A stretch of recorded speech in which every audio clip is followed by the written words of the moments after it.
do in inclement weather. So I thought we handled the distractions well. We went through a situation like this at camp, so I thought we was prepared, waiting, going back to practice, waiting, going back to practice. So I thought we was prepared for that. The kids were mentally tough, so I'm pleased with it. But like I always say, things that look good by the naked eye, you watch film, they look horrible.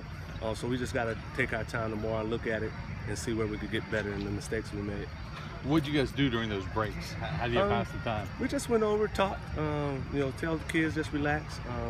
We knew we had to be able to run the ball. And they was trying to double our slot receivers, at least keep them from getting off the ball.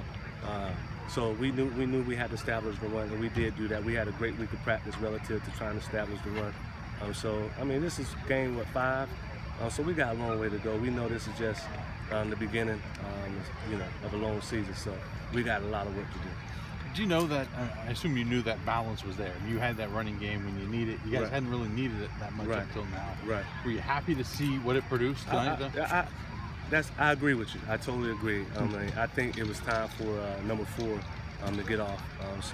We spent the majority of the week going over our run blocking. So the kids responded. Coach Shelton Colbert, who's the offensive coordinator, did a great job of preparing them. He's also the line coach. So we knew we had to be able to establish the run to be successful, give us more opportunities on the outside.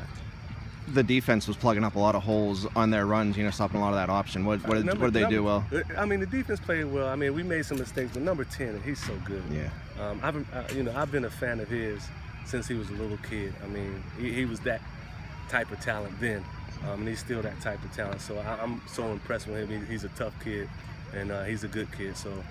Brenner, he's a player, but he's tough to tackle. Seemed like he got dangerous on those broken plays. When it goes wrong, he's the answer. There's a few times, I think 3 series in a row, we got him in 3rd and long, and he was able to capitalize and make big plays and get them first down. So, he's a tough player.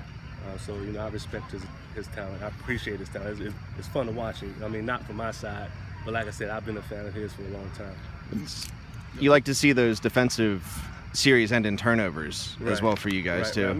We had 1 or 2. 2, I think. Yeah. Tonight. So we played well. Like I said, but we got to take a look at it. And like I said, it might look good by the naked eye, but tomorrow, I might be screaming. McKenzie's the veteran. He's done this for I think 4 years. I think he played as a freshman. He did. Is he a guy that he scored last week, but it was in the passing game. Right. Is he a guy though that knows his time's coming? I've been so impressed with him, just his attitude relative to coming in a new offense. It's both run and pass now. So just his attitude of not, getting down, that he know his time is coming. And some of the hustle plays he make, like in previous games, just blocking.